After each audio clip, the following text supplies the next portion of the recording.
Hey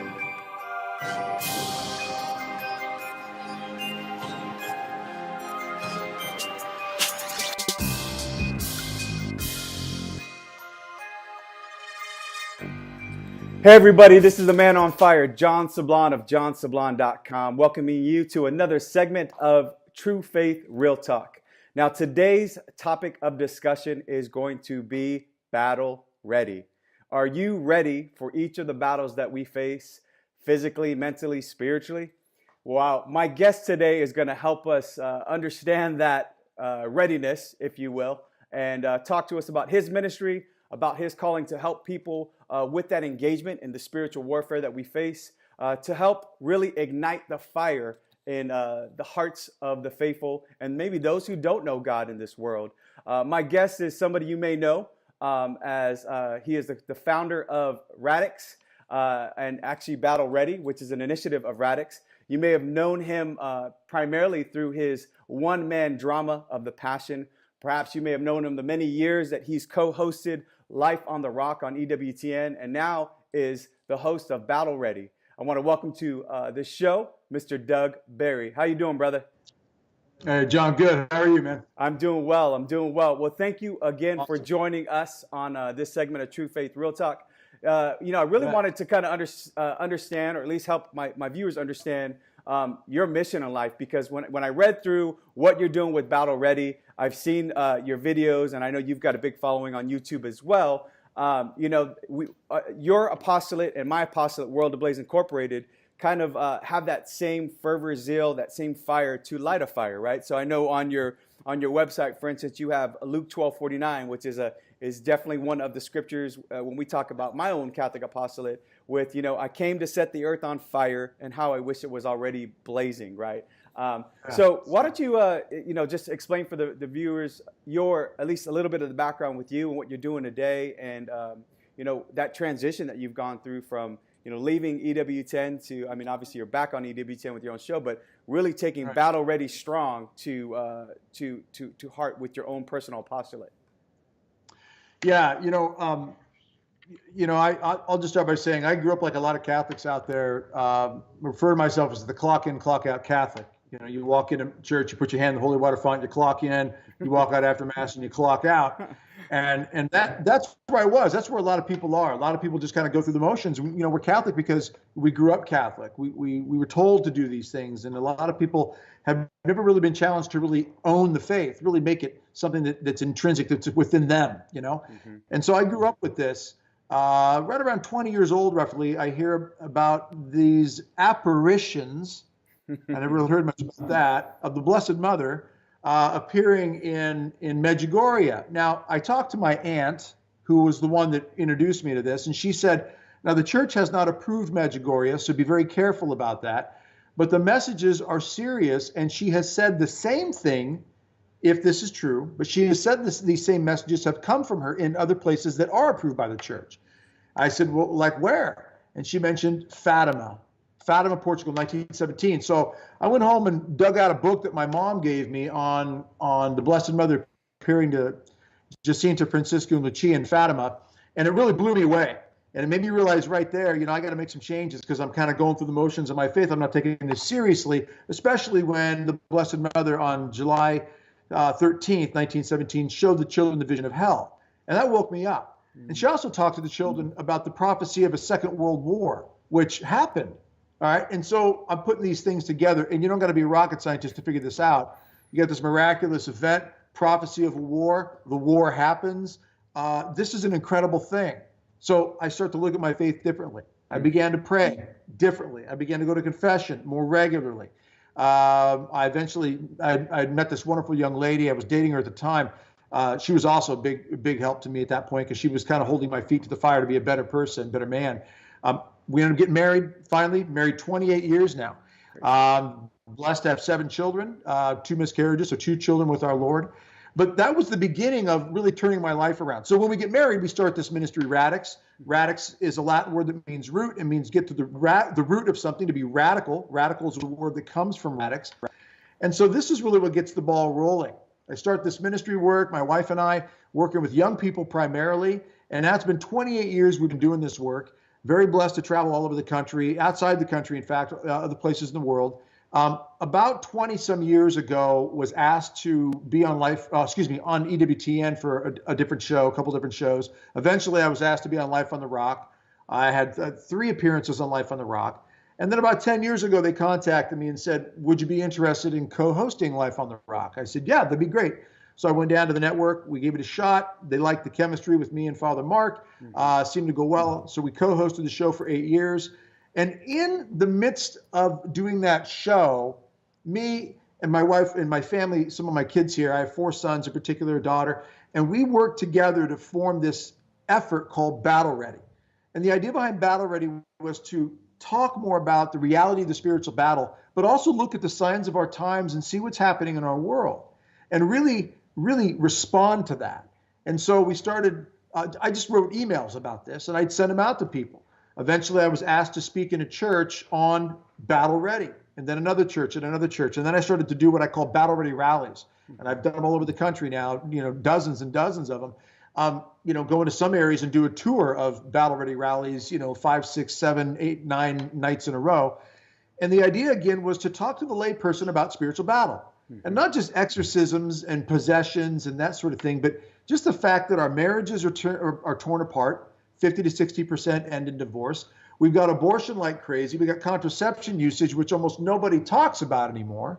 We've got a lot of people leaving the church. I mean, at the time we record this, I know we just had Easter. We just had a lot of people come into the church, and that's exciting. But the statistics are that for every one that joins the church, there are 6 or 7 people that leave the Catholic faith. Yep. So it's not as if we're really gaining a lot of ground in this battle. So the idea behind Battle Ready was to wake up that fighting spirit. And the goal really was predominantly to do it in men. But very quickly, we found that a lot of women were buying into this and accepting and understanding the reality of the spiritual fight. And a lot of women now, in fact, when I do Battle Ready rallies in churches, I'd say 60 to 70% of the people that come are women. So women respond to the Battle Ready message. But it's not just spiritual, John. The idea behind Battle Ready is to be ready body, mind, and soul. So I'm a big believer, especially in the necessity of us men being physically prepared to protect and defend. Just as if a bad guy breaks in your house, you got to protect your family. Well, you got to have some idea what you're going to do. So spiritually, we need to be ready. Physically, we need to be ready. We need to be prepared for whatever battle God allows to come our way. And the times, as you know, man, they're getting serious. And if we're not seeing this spiritually and physically to be ready for what's happening in our country and in our world, we've got our head buried in a pretty deep sandbox. Yeah, no, and it sounds great. Thank you for sharing kind of that journey and for you and the work that you do with your family. What a blessing I imagine it is to have an apostolate that you can share as a family that is helping rebuild families and form families and strengthen families. So, Doug, in your work today, as you travel, internationally, and you're encountering, I imagine, all walks of life, all different phases of the faith journey. What do you see out there as some of the biggest challenges in this spiritual battle, whether that be mind, body, or soul? First thing that comes to my mind with a lot of the people that I meet, one of 2 things. One, a lot of people have just taken this so lightly, so carefree. We've kind of come to this thought process that as long as we're decent people, and decent is defined by your own personal interpretation. If you're a decent person, when you die, you're going to go to heaven. You simply trickle into heaven. Everybody pretty much is okay, as long as we're not really, really, really bad. The other part of the problem I see is people who've become so spiritual that they've decided to trust Jesus in everything, which is good, don't get me wrong, but to the point that they don't feel like they need to do anything to be prepared, okay? And what I mean by that is, we wake up in the morning, we go to work, we know we have to do that. Well, I don't expect to wake up in the morning, open the refrigerator, and have food in the fridge. It's got to get there somehow. I mean, God's going to provide, but he wants me to do my part. I got to work. I got to go to the store. I actually have to walk into the store, buy the food, come home, put it in the fridge, cook it. I've got to do this. This is part of the equation. But when it comes to being prepared to handle, say, a physical crisis, or when it comes to handling, a natural disaster, a terrorist attack, Many people just sit back and say, well, we're just going to trust Jesus. So I see both sides. The people who have taken it so lightheartedly, doesn't matter what you do, we're all good. And the people over here who become so spiritual that they've detached from actually thinking that they need to do anything to be prepared, even though the signs of the times are pretty darn serious right now. So that's the biggest problem I see. I guess would be those two things right there. Yeah, what's interesting in both of those examples, Doug, they're both a very passive way of approaching life and faith. Yeah. Right? That hey, Yeah. I'll just, hey, we don't really have to do much as long as I avoid being really, really bad.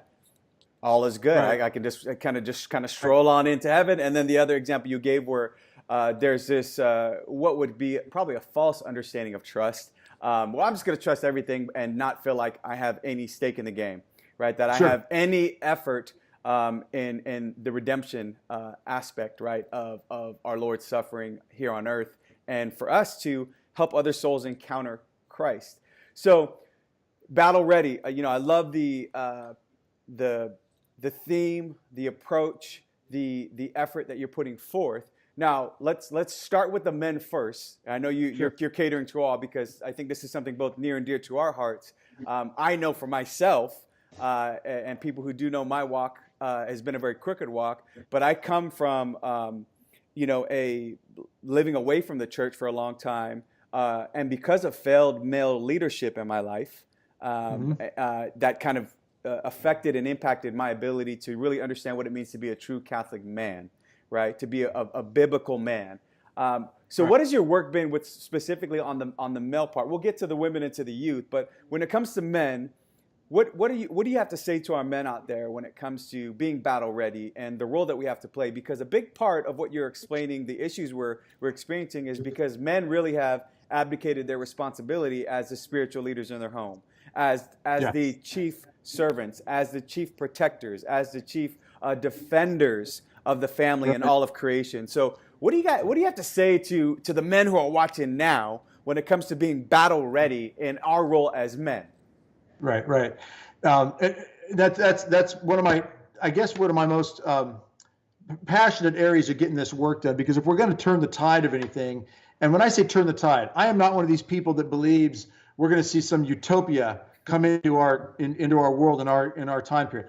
Now, I listen to the words of our Lord speaking through Saint Faustina: "Those who do not go through my door of mercy will go through my door of justice," or even the words of Pope Saint John Paul II, who said in 1976, when he was speaking as Cardinal Wojtyla to the bishops in Philadelphia, "We've entered a final conflict between good and evil." Okay, we're in the thick of this final conflict between good and evil, between the church and the anti-church, the gospel and the anti-gospel. And he says God has called us to take this up with courage. He's also talked about the fact that we've got chastisement of some sort coming our way. And while we can't eliminate it, we can alleviate or mitigate it with our response. So in other words, we've been told that we're in the thick of the battle right now. So I'm not one of these who believes that we're going to have some utopia come down. So when I say turn the tide, I don't mean we're going to fix everything. I'm talking about family by family, soul by soul, individuals. We've got to get after as many as possible. So what I say to men is this: you've been given a platoon, if you want to call it that, a family. All right. If you're a priest or a bishop, you've got a whole parish or a diocese, that you're in charge of. But if you're a husband and father, you've got a platoon. These are your soldiers that God has entrusted to you. You've got to serve them. You've got to train them. You've got to work with them, body, mind, and soul. You've got to help them understand accountability and discipline and mercy. The father's in a position. He's in the domestic church. He's Christ. He's the head of the domestic church. He's the one that's been given that role to lay his life down, but also be that chief defender, as you said. And this is something that is natural. It's innate within us. So I like to say this to men: look, it's built within us, predominantly, primarily. It's there. If you're a good man, if you're a decent man at all, even if you're not a really spiritual man, but you're a decent man, and you're walking down the sidewalk and you see a building on fire and people are screaming for help, a decent man's going to run over there and try to do something. All right. If it's someone that you love, though, your loved ones in particular, wife, children, and so forth, family, friends, you're really going to throw yourself into this. All right? It drives us. So again, even if you're a decent man, that love's going to make you want to do something on a natural level. We would understand that. So a couple things there. Number one, make the relation to the spiritual, because spiritually we need to be the same way. Men, we need to be the ones that understand that if my loved one or anybody in general is in trouble, I should want to spiritually help them, but especially my loved ones. I need to recognize the spiritual attacks that are coming. They're obvious: the world, the flesh, and the devil. Okay, we see pride, greed, envy, lust, jealousy, gluttony, sloth, you name it. All the 7 deadly sins and more are out there. Okay, this is something we all battle daily. On the natural level, back to that for a moment, if I know that I'm supposed to protect, that means I have to have an idea of how to protect. So I do a lot of talks with men in parish mission stuff. I do a lot of men's retreats, a lot of conferences, men's conferences around the country. And one of the questions I ask is, okay, man, how many of you would fight for your family? Oh, yeah, I'd fight for my family. Ah, that's great. Who would die for your family? Oh, yeah, I'd die for my family. But the goal is to not die. Okay, I mean, if a bad guy breaks in my house, or a couple bad guys break in my house, I would fight for my family. You bet. I'll go through a wall for them. All right? And I would die for them. But if I die, then my family's exposed. Now they're in trouble because I'm no longer in the fight. So the best thing is that I have the desire to be and the will to fight for them, but I have the skill. I have the ability, the understanding, the capability to do it. All right, which means I have to have the responsibility to train myself, to learn how to fight, learn how to either hand-to-hand combat or firearms, pepper spray, baseball bat, whatever it is. I have to have an idea on what I'm going to do, how I'm going to be able to do it. Same idea spiritually. Gentlemen, we have to be not only aware of the reality of the attacks that come at our loved ones, but we have to have the training and the ability to know how to respond. I need to know the power of the rosary. I need to know the power of holy water, the brown scapular, the power of the sacrament of confession, Holy Eucharist, calling on the Blessed Mother's intercession, patron saints, guardian angels, you name it. These are things that are part of the spiritual battle. Now, that being said, both scenarios, natural, spiritual, most of us are never going to have a home invasion. Most of us will never have somebody mug us in a parking lot. Heaven forbid it would ever happen. But if it does, we should be ready. And we would understand. That makes sense. Most of us are never going to have a fire in our homes, but we have smoke detectors and hopefully a fire extinguisher or 2 or 3 in your home just in case. And you've taught your kids, your family how to get out. If not, we need to be doing that. But all of us have spiritual attacks. All of us have the threat of spiritual fire, if you will. Every day of our lives, we have to, again, wrestle with pride, envy, greed, selfishness in general. All these things are always present. Sometimes they're stronger depending upon chapter of our life or our decisions and what we're doing to set ourselves up for the fall. I mean, we try to sniff out with unhealthy curiosity our own problems a lot of times, But we need to be training ourselves, men, physically and spiritually, to handle whatever threat may come our way so that we can fight to the best of our ability for our loved ones. And I would say this too, John, as men. Now, we've never met personally. It's the first time we've met, I think, even through Skype here. But if we're of the same mindset of Catholic manhood, I would want to know, and I would want you to know, that if your family ever ends up in my care, I'm the type of man that I'm going to pray for them. I'm going to make sure they have sacraments. I'm going to do what I can to take care spiritually if they end up in my care for some reason. And I would fight for your family as well. And I would want to know you do the same for mine. And if we have that mindset as Catholic men, if we treat each other as men and our families that way, imagine the type of communities we could have in the society we'd have, to know that when I'm on the road traveling and my family gets up against the wall for some reason, something turns sideways in their life, I've got men in this city that I know, the drop of a hat, they'll protect my family, they'll fight for them, they'll be there for them. That's the type of men we need to be. But I know some of these men that would fight for my family, they know how to fight.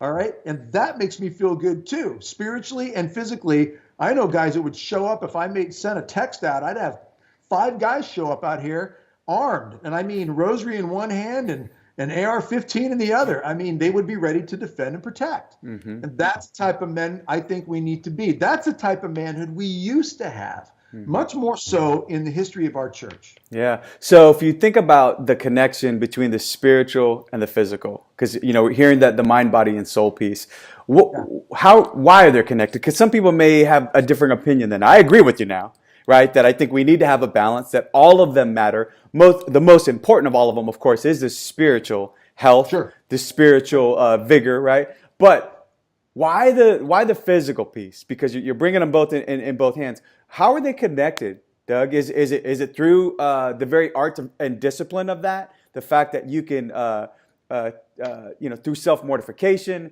Is it through living chastely, right? Being able to tell yourself no and deny perhaps a good for a higher good? Is that where we're getting at? Aside from obviously the basic understanding of just learning how to protect yourself, learning how to protect your family, learning how to put the things in your home and the things physically that will protect our family, whether we're here or not here. Yeah. Well, the connection to me is it's so simple and so obvious that's why I like to approach it this way. That I know when I walk in the house, if I've got a good roof over my head and I've got doors that close and lock in case there's something evil that wants to get in. I've got walls that are insulated. I've got a furnace that's kicking on the heat. I live in Nebraska. We got to have heat out here. We get some pretty cold days. All these basic, obvious things that we know make perfect sense to me have a direct correlation to the spiritual life. Yet 24/7, 365, the spiritual life is this ongoing battle. The devil's always looking for an in. Okay, and one exorcist that I know who said, look, the devil's not under every rock, but he's under every other rock.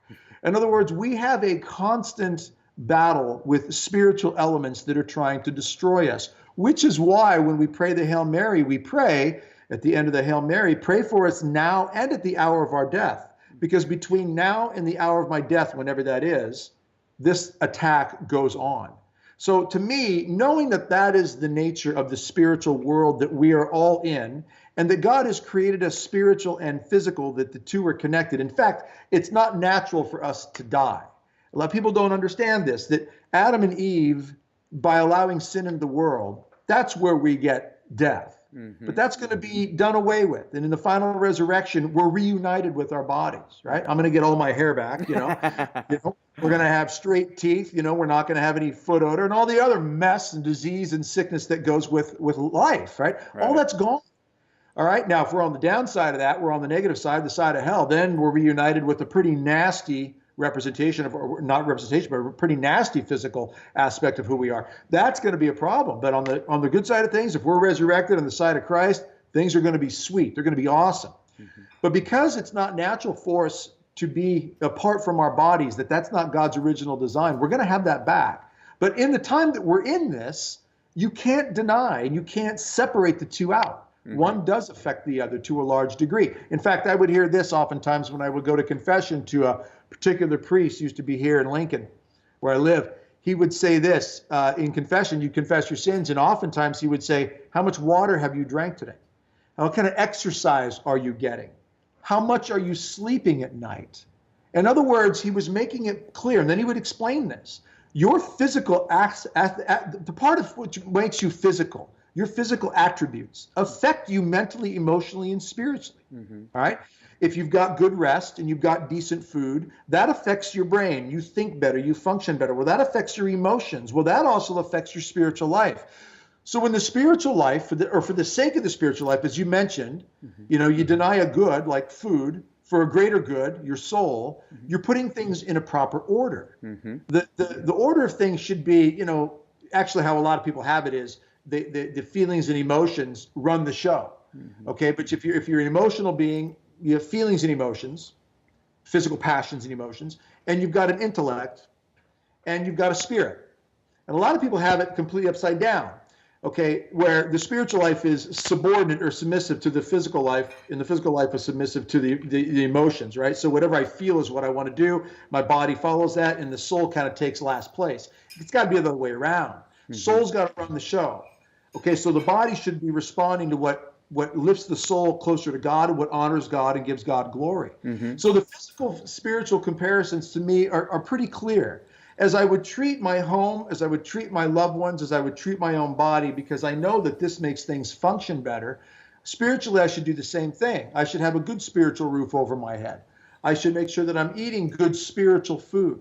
I should make sure that I'm exercising the spiritual aspect of who I am, which is a prayer life and a sacramental life and reading the lives of the saints. These things are all intertwined. And we see it also statistically proven. when it comes to divorce, for example, the percentage of divorce for people who practice birth control, don't go to church regularly, don't have a prayer life, don't pray with their spouse, the divorce rate's like 50, 60%. In some places, it's even higher. Mm-hmm. People who don't practice birth control, which means that they're disciplining their bodies and their emotions, they're open to life, they're obeying God, they go to church regularly, and they have a prayer life, especially together, the divorce rate is less than 2%. Yeah. I mean, it's incredible. Yeah. So statistically alone, we can see that when the body and the soul are cooperating, things are much better. Mm-hmm. When they don't cooperate, when we don't make those good decisions, things can lead to absolute chaos. Yeah. Now, let's move on to now that was good for the men. And of course, I know that's applicable to the women as well. But I know that your ministry obviously reaches beyond that. As you said, you'll get 50, 60% of those coming to a battle ready event would be that of women. So let's talk to the women out there that are watching. What do you have as it relates to advice and counsel for them to be battle ready as women? Yeah, I mean, ladies, very much the same in many respects, except the roles are a little different. Mm-hmm. The man is a spiritual head of the home, the woman's a spiritual heart of the home. Mm-hmm. But it takes both the head and the heart for the body to move. Mm-hmm. All right, the complementary nature between man and woman is phenomenal, and the devil knows that. So for women to realize that your role to be the heart of the home, the heart of the domestic church, to bring a nurturing aspect to that church, which everybody needs, okay, is essential. And because the devil knows this, he'll try to undermine this. So ladies, you've got to be prepared. You've got to be spiritually prepared. But you also have to take care of the physical as well, because you need to be a physical vehicle, if you will, of the grace of God working through you in the way you fulfill your duty as a woman, whether it's religious or a wife or single, depending on what your vocation is, your state of life. Mm-hmm. But the point is that physical preparation so that you can be healthy and strong to fulfill your vocation. You be thinking clearly, which means, we should all, male, female alike, we should be eating decent, we should be exercising somewhat. It helps us physically, which affects our vocation. Mm-hmm. Okay, I'm going to serve my family better. My wife serves the family better if she's taking care of herself. That's an obvious one. Spiritually speaking, ladies, I'll just say this. There's not a person on this planet, not even the Pope, nobody, that affects me more than my wife. Okay, my wife can look at me across the room and she can give me a look. And that look, can say, you know what I mean? Yes, I do. It tells you you're my champion and you're saving the world, or it says, why did you do that? And I'm looking at my wife thinking, what did I do?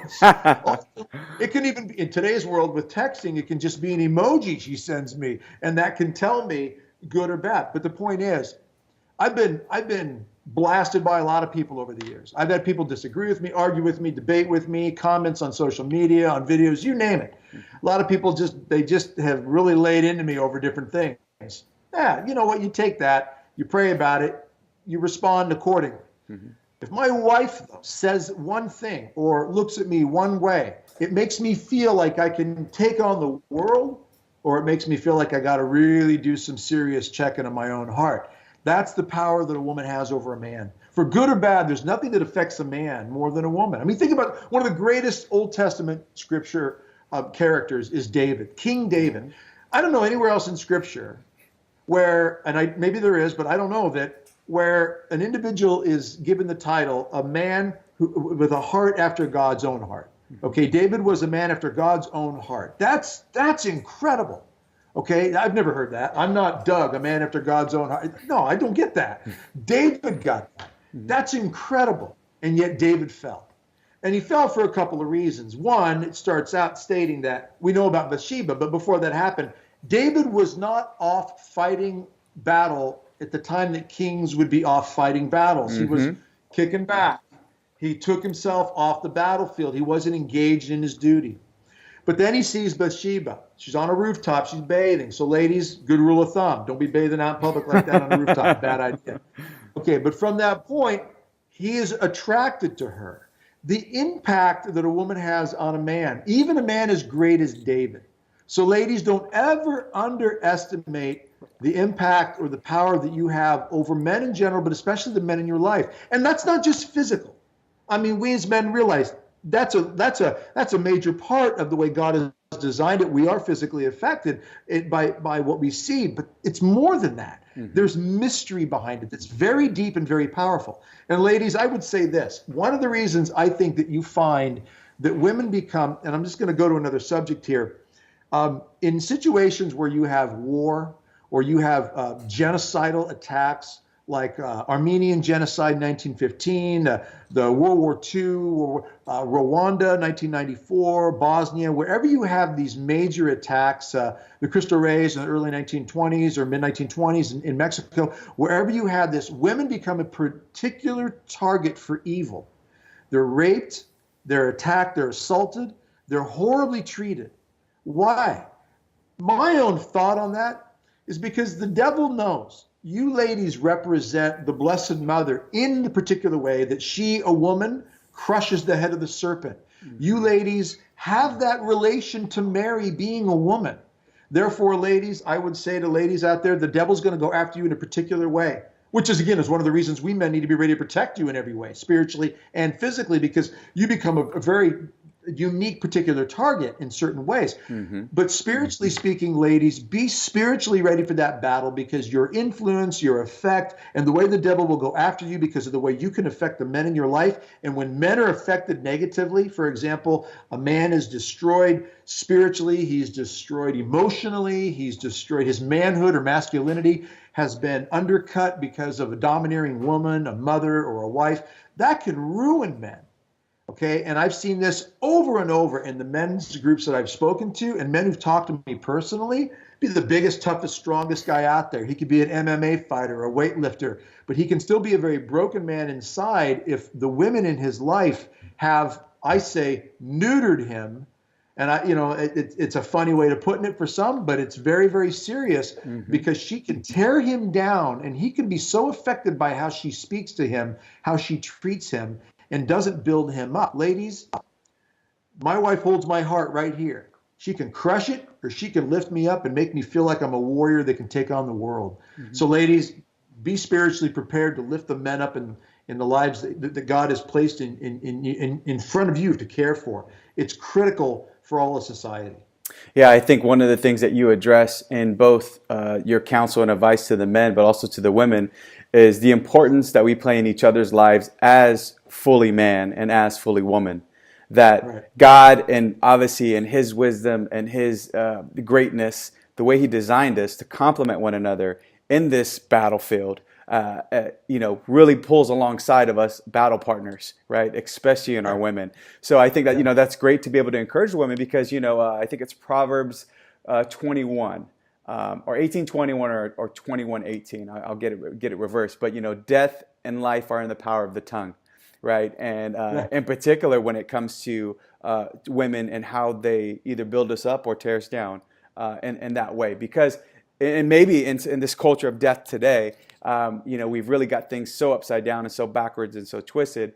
I think men and women don't realize the importance that we play in each other's lives. And so I think that's, wise words there. Now, let's move to that one element and we know one demographic that you spoke to as far as those leaving the church, in particular our youth and our young people out there. Because I know that's how you and your wife started out when you first started out Radix. That's who you're primarily ministering to. In the world we live in today, we know the future of the church are reigniting and reintroducing the faith of which many are leaving to these young people. So how do we approach this problem that we're seeing with our youth leaving? We know 50% of people that are born Catholic leave, and 79% of them that do leave do between the ages of 18 and 23.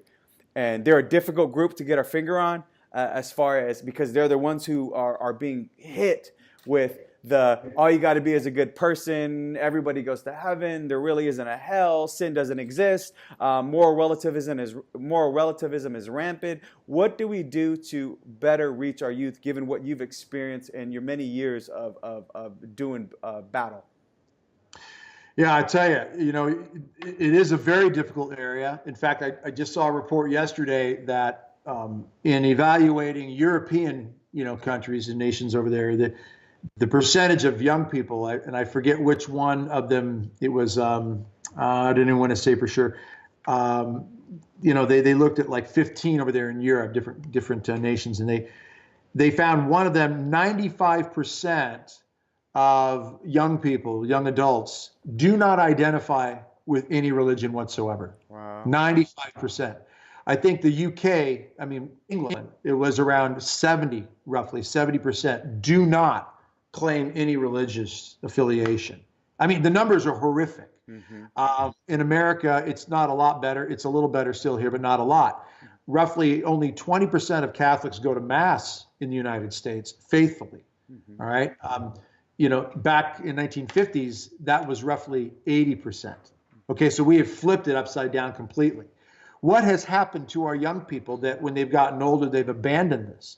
It's my generation, your generation, roughly, we've seen this happening, unfolding. I grew up in the 70s and 80s, and I saw, even from one of the best dioceses in the United States here in Lincoln, with regards to teaching and a percentage of priests being ordained every year and such. We've been considered one of the best, and still I saw teaching slip here and there. What I experienced growing up, it's gotten worse. It's gotten worse for many reasons. So the big part of the problem is we got to get to the adults. The adults have to be addressing the kids, and I look at youth groups, I look at youth rallies, things like that, in some ways as damage control. Okay, because I've spoken at hundreds of them over the years, all right? And I've done so many talks in classrooms, youth rallies, CCD programs, you name it, youth groups and so forth. And constantly, I'm being asked to speak on this or this or this because they know they're not getting it here, or they're battling this. And as the years have gone by, the challenges have gotten worse. Okay, now we're talking about things like transgender and homosexual relations and so forth. It's gotten much, much more difficult. So number one, we got to get to the adults. Okay, we adults have got to really be shoring things up. So when I'll hit this first. So when adults come to me and say, "How do I get my kid to love the faith or love God or want to go to heaven?" My reaction is always this: you got to love God. You got to want to get to heaven. It's got to come out of you like scratch me and I bleed, right? Scratch me and my Catholic faith comes out. My desire to get to heaven comes out. The most important thing, salvation of souls, must come out, which means I've got to die to self. ESPN can't be the number one thing for me as a man. Sit down, turn on my TV and watch sports and news. I've got to make sure that my family sees me throwing myself into taking care of my soul and the souls of my loved ones. So we parents, first and foremost, have got to be in love with God. And that doesn't just happen. And it's not a pill you take that just all of a sudden transforms. It's grace of God working through us. But we have to cooperate. And we cooperate by showing God that we're open to it. All right. We're going to the sacraments. We're praying. We're reading. But we're also paying attention to what's going on in our world. And we're cutting the things out that are interfering with the relationship with God. Yeah. So that being said, what do I say to young people? If I'm talking to young people directly, I like to hit them straight between the eyes with, what are you looking for? What do you want? Because the one thing that you want that's no different than anybody else 50 years ago, 100 years ago, 500 years ago, everybody's looking for some sort of peace, some sort of inside the head and the heart, some sort of, I don't even want to say joy, some sort of happiness though. Okay, joy is a funny thing. What is joy? Is joy this yay, or is joy this, how do you have joy when you're going through martyrdom? It's a whole different level, all right? So when you're talking to young people, what are they looking for? They want to be happy. That's why we play video games, right? That's why we party with our friends, right? That's why we do the things that we want to do because we think it's going to make us happy. And temporarily, we might feel happiness or enjoy some sort of happiness. I say, okay, you go to a movie. You're in the theater for 2 hours, give or take. What are you thinking? Oh, I'm in a world. I'm kind of locked in. I'm happy. Okay, you're at a baseball game or a football game or a dance with your friends or a concert. For those few hours, you feel some sort of stimulation that you determine as or define as happiness or peace or joy or something positive. And they'll agree with that. Okay, I tell them, okay, tell me this. How many of those things go on? Well, none of them. Do they all end? Yeah, they all end. Everything ends. All that ends. And when the last note is played of that song at the concert, the fun of that concert's over, okay, so to speak. It's over with. So what do you look for next? You look for the next concert or the next game or the next party or the next, thrilling adventure, the next ridiculous, stupid sort of challenge that they give you, like these stupid Tide Pods or whatever it is. Right. Because we're all looking for some thrill, some adrenaline rush, some we define as happiness, right? But the point is, I like to tell them, all of that ends. And then I say, you tell me, when you look at adults out there who've lived this world of one thrill after another, one relationship after another, okay? Date, breakup, marry, divorce, cheat on your spouse, marry, divorce, you're getting drunk here, you're doing drugs here, whatever it is, tell me where that ends up. And we give you can give a list of names of the chaos and the train wrecks. And then you ask them point blank, your friends that have been living this thrill after thrill type of life, are they happy, really happy? Why is the suicide rate among adolescents and teens higher than it's ever been? Why is the addiction rate higher than it's ever been? Okay, if all the dating breakup or the promiscuous premarital sex sort of stuff, if all that works and makes everybody so happy, why is it leading people to so much misery? And then look at these young people point blank and ask them, tell me that you don't know people who are living miserable, but they're doing all these things. I've done this in high schools, I've done it in conferences, I've done it for 50 kids, and I've done it for 500 kids, 1,000 kids, and you can hear a pin drop. You know, recently in Kentucky, spoke at a Catholic high school, roughly 500 students. And I went through all this with them, and I told them about my own situation. My father was an alcoholic. Right. My father's dead. I said, you know when he started to drink? In fact, my father died 26 years ago. My children, my oldest, my daughter, who's 25 and married, she's never seen her grandfather. Okay? Why? Because my father made choices, and I tell them all, when he was your age, when he was 16, 17, 18. And I asked him years ago, before he passed away, you know, about 6 months before he passed away, I said, Dad, when did you start drinking? And he said, I was hanging out with my buddies in a small town. After a baseball game or a football game, we'd go out on a dirt road, we'd open up a case of beer, and we'd drink. And that's how it got started. And because God wasn't in his life, and the beer and the friends were, that's the direction it went. And so again, say to the young people, and I painted this picture to everybody in Kentucky, and you could have heard a pin drop. I said, because some of you in this gym right now, you're already doing the exact same things that my father did that resulted in him becoming an addict and dying from it. I said, you're setting yourself up for destroying people's lives. Wives, husbands, children, friends, fellow employees, parents are going to be crushed because of decisions that you're starting to make now. You might think you're clever because they're not seeing it. You might think you're bold because you'll challenge them to their face over this. But I'm telling you, you're setting up for a lot of pain and hurt for you and for others. And that's just on a natural level. Yeah. Take it to the spiritual level, and then we talk about the reality of what is actually sinful. What about God's mercy and love? And a lot of them, they don't know God's mercy and love. They don't even understand what that means because they haven't been raised with it in today's society like, 50, 60, 70 years ago when it was more common. So it's become more difficult to convey that. So I like to try to hit them on the natural level first. And once you get their attention, then we start talking about everlasting peace and an everlasting happiness and how living for purpose, the decisions that you make to commit for someone, my wife, my children, other people that God puts in my path, that there's an interior joy that even when I'm unhappy or sad or struggling, I can put my head on the pillow at night knowing that I've tried to live that day in a way that not only helps me for the day, but invests in my future in this world and in the next and affects the people around me. And I can tell you this, teenagers, young people, they can smell insincerity a mile away. Oh, yeah.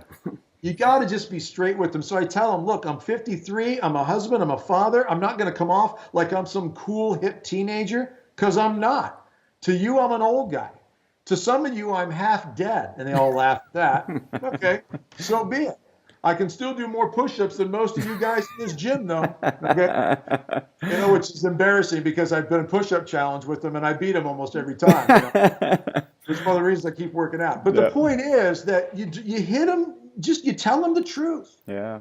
But you hit them between the eyes with the truth. But you know what I don't do, John, is I don't start talking in language that is so kind of streetwise, meaning I don't talk about sexual things. I don't talk in language and in dialogue that can become scandalous or that is immodest. You can get the point across on these things to young people without using terminology and words that can scandalize them. Mm-hmm. We need to raise the bar and elevate it. We don't want to just stay in the gutters. We got to get out of the gutters. And so we got to reach down, but we got to use language that lifts and builds. Yeah, those are great points, in particular when it comes to just being a witness first. You started off that this portion of the segment talking about just being that living witness. The other thing that I share, because I also am a speaker and I travel, and in particular I spend a lot of time with the youth. And one of the things that I find interesting but also discouraging at times is when I ask a question, do you believe in true love? Do you believe that true love still exists? And when you get the junior high students or the elementary school age kids, 95% of them are raising their hands, right? Yeah. And the other 5% are, lost in the stars somewhere, picking their nose or doing something, right? But when you get to the high school age, freshmen to seniors, you'll be lucky if you get 10% of them to raise their hand in today's culture. They're pretty burned by now. They're burned by it. They don't see it lived out because they're coming from broken homes. They see this. They're seeing lust portrayed as love. They're seeing love as an emotion, not as a decision, not as a decision to sacrifice. And I think what our kids are starving for, right? What they're starving for, even if they're not saying it outright, they don't even know, right? Because they've been fed junk food majority of their life. They're being fed this counterfeit idea of love, of faith, of all this stuff that they're getting out there. They're starving for truth. Yeah. They're starving for somebody that actually lives what they say they believe and stands firm in it, because they're caught going with the flow, going with the tide. And we, brother, are sitting there swimming against it, swimming against the current, as we should. We're set apart, right? And we know we're consecrated for God and to be set apart and to be called to holiness. But they're living in a world that's so contrary to that. It's counter church, right? And I think that's one of the things with our youth is, for us, for them to see, regardless of our age difference with them, and I appreciate, because I take the same approach, I'm not trying to be hip and cool like them. They don't need another them. They don't. Yeah. What they need is a leader. Yeah, they need a mentor. They need somebody who's it's like a drill sergeant. I always say, you got young recruits come into the military.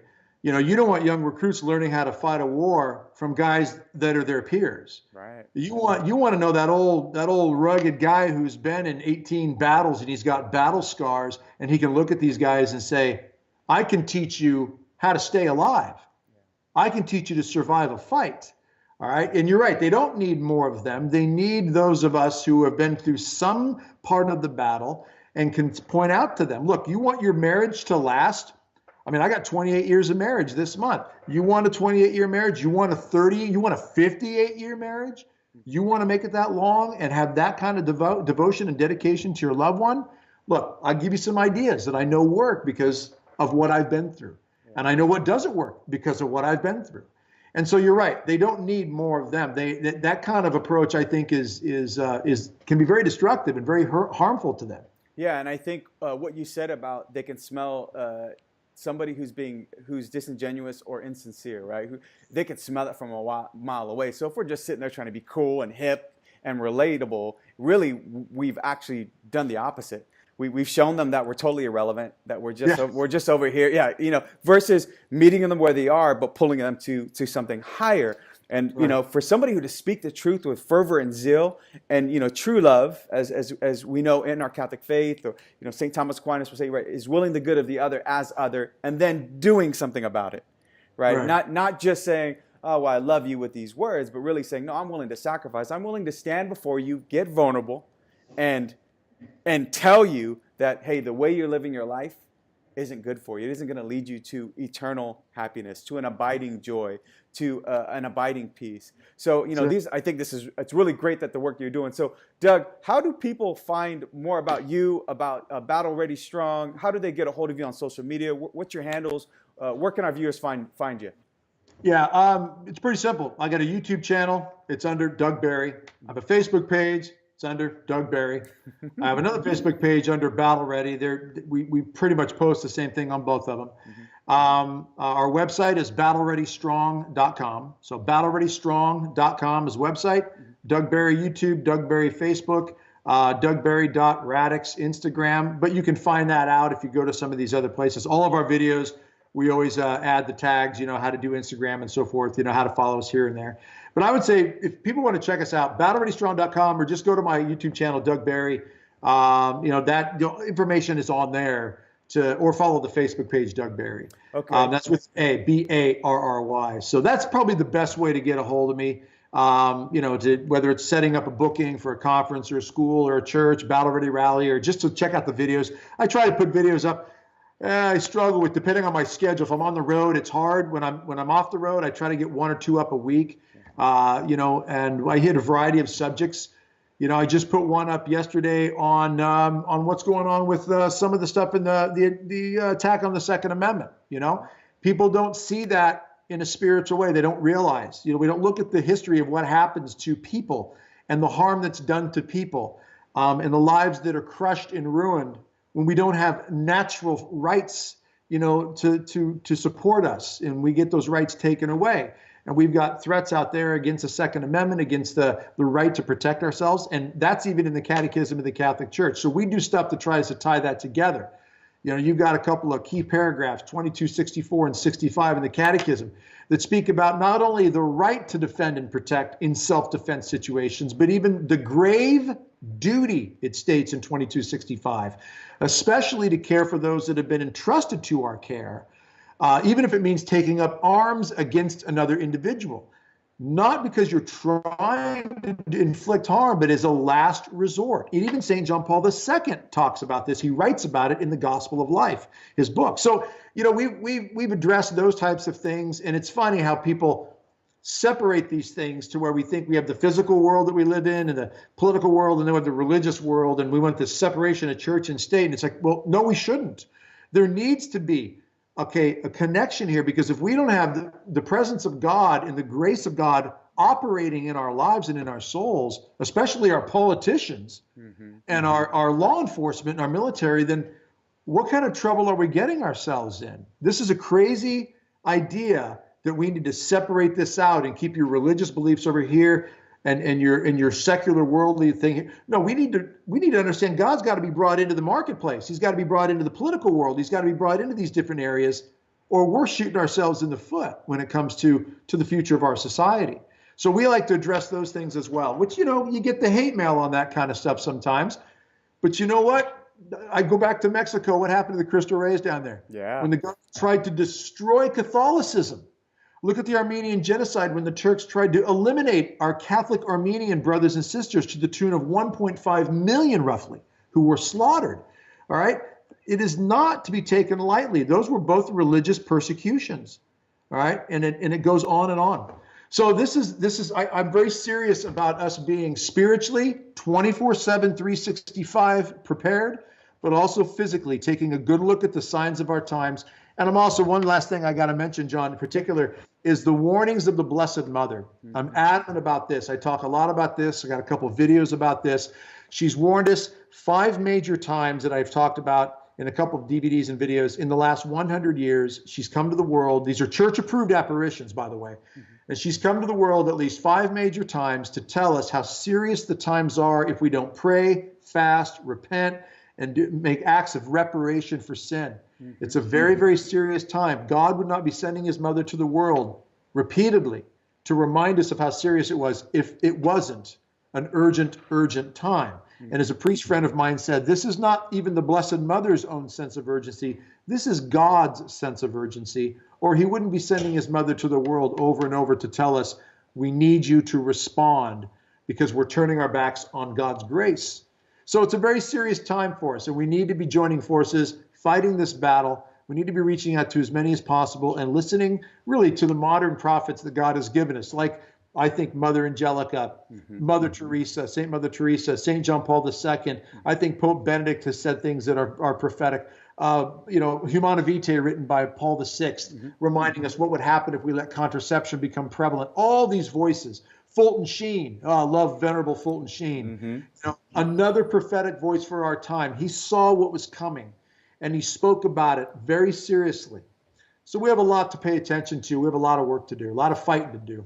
Yeah, so I just want to encourage all the viewers out there to visit Doug Barry on battlereadystrong.com for the work that you're doing out there, Doug. I think when you go back to that, the stuff that you're talking about that does incite out there some of this hate mail and this vile that's being spewed at you.